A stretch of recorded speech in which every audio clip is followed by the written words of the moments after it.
wafdi uu hogaaminayo wasiirka waxbarashada hidaha iyo tacliinta sare ee dowladda federaalka Soomaaliya mudane Cabdiraxmaan Daahir Cusmaan ayaa soo gaaray caasimadda dalka Pakistan ee Islamabad.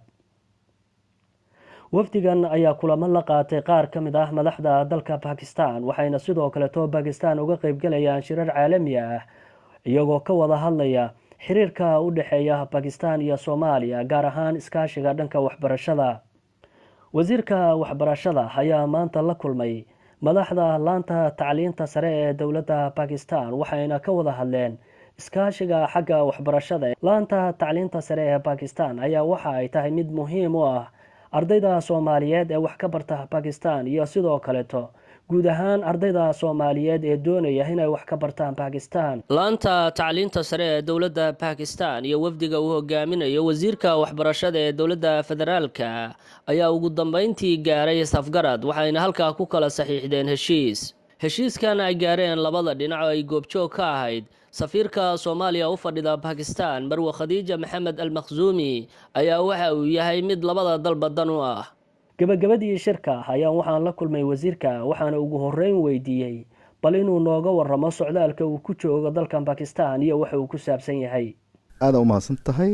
socdaalkii wuxuu ku saabsan yahay waa booqasho 2 maalmood ah 2 maalmood iyo bar. waxaan halkan u nimid inaan dowladda Pakistan khaasatan wasaaradda waxbarashada iyo komishinka oo tacliinta sare ee dalkan aan ka wada hadalno arrimo labada dalba ay muhiim u ah aan iska saacideyno. kuwaasoo ah Pakistan waxay leeyihiin saad og tahayba commission oo higher educationka ah oo aad effective u ah. wuxuu jiraa qiyaastii 15 sano. waxa uu sameeyay howlaha uu sameeyay markaad fiirsana waa wax cajiib ah. waagii ay asaaseen halkan 15 sano ka hor Pakistan jaamacadaha dalkan waxay ahaayeen number yar. dadka waxbarashada sare aaday waxay ahaayeen qiyaastii 270,000 maantana waa 1,800,000 oo arday 15 sano gudahood. marka number 1 waxay ahayd bal horto maadaama aan rabno anaga inaan sameeyno commissionka higher educationka maadaama aan rabno in waxbarashada tacliinta sare aan wax ka qabano maadaama Pakistan ay muhiim noo tahay waxyaabo badan aan wadaagno dhaqan iyo diin iyo waxyaabo la mid ah maadaama ay ayaguna taariikhiyan waxbarashada dalka Soomaaliya dadkii soo dhisay waagii hore ay ahaayeen. marka waxaan rabnay bal in aan waxna ka barano horumarkan hadda oo ugu dambeeyay oo xoogan say u gaareen inaan fiirino iyo inaan bal haddii aan heshiis wada geli karno oo aan iska kaashano labada wasaaradood khaasatan tacliinta sare kaasoo ayagana ay naga caawinayaan xagga farsamada sidii waxaan dhisa lahaynay maadaama aqoon fog ay u leeyihiin. taas ayaa horto muhiimadiisa ay ahayd. waxyaabaha u timid waxaa ka mid ah inaad la kulanto laanta tacliinta sare ee Pakistan.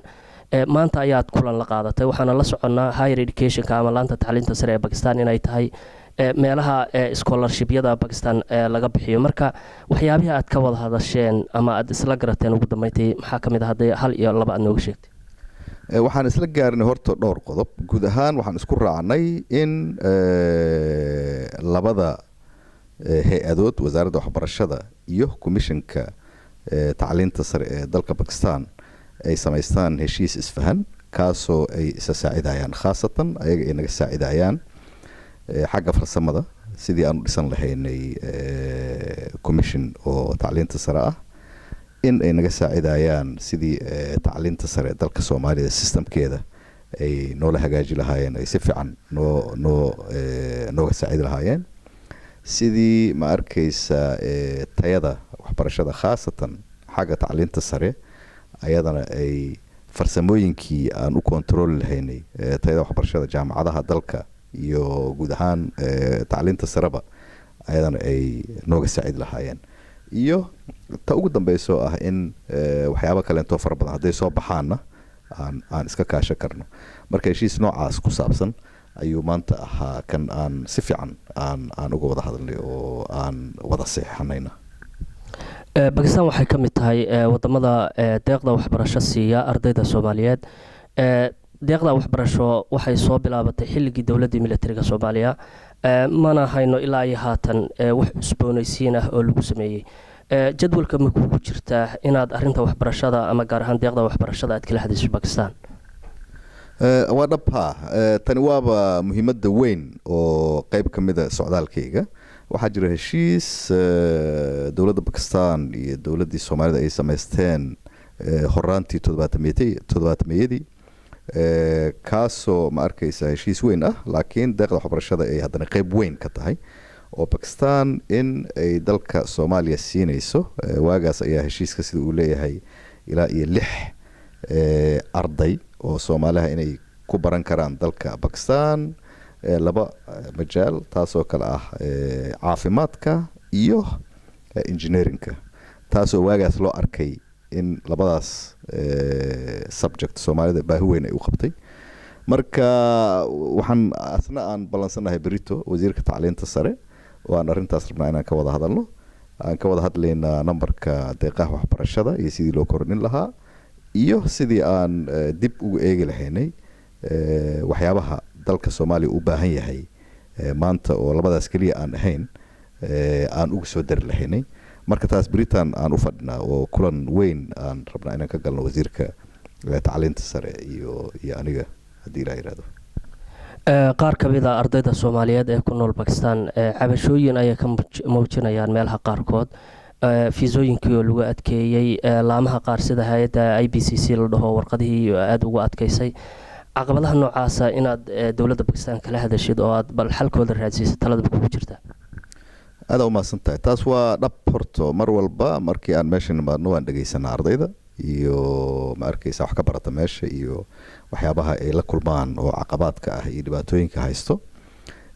dowladdana waan ka dhaadhicinaa in ma arkaysa Soomaaliya loo baahan yahay dalalka caawiya mar walba ardaydooda inay fududaan, laakiin mar walba markaan wixii isku dayno inaan hagaajino dhibka wuxuu ka yimaadaa annaga xaggeena.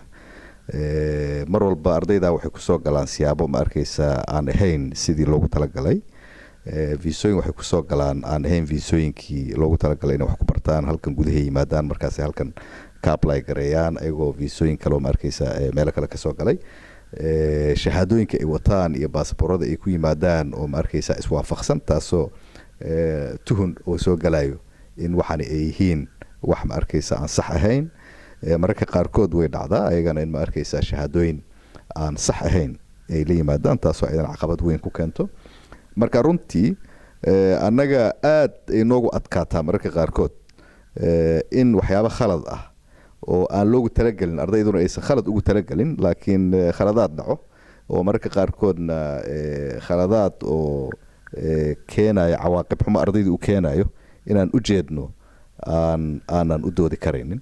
laakiin intii tabarteena ah mar walba waxaan u sheegnaa dalkan booqanaba in ardayda Soomaalida sababtoo ah dhibaatooyinku aad u badan, waxyaabaha qaarkood oo halkan ama dunida maanta saxda ka ah in wadankeena weli aan si fiican looga hagaajin karin inay indhaha naga qabsadaan intay naga qabsan karaan. marka taasna way noogu jirtaa tixda Britain balsanahay ardayda idil aan dhageysan doono haddii la yiraahdo ayagana. ma ahan kulankan oo kaliya, sidoo kale wasiirku waxa uu ka qayb galay shir ay isugu yimaadeen wadamo badan oo muslimiin ah, kuwaasoo ay ka mid ahaayeen wadamada Turkiga, Pakistan, Suudaan iyo wadamo kale, kaasoo looga hadlayay midnimada u dhaxaysa wadamada muslimiinta. wasiirka iyo wafdigiisa ayaa maalmaha soo socda sii joogi doona dalkan Pakistan, waxayna intay joogaan ay kulamo badan la qaadan doonaan madaxda dalkan Pakistan. waxaana wasiirku ii sheegay in Pakistan ay kala hadli doonaan waxyaabo badan oo ay ka mid tahay dhanka waxbarashada. Durraan Xasan, Islamabad.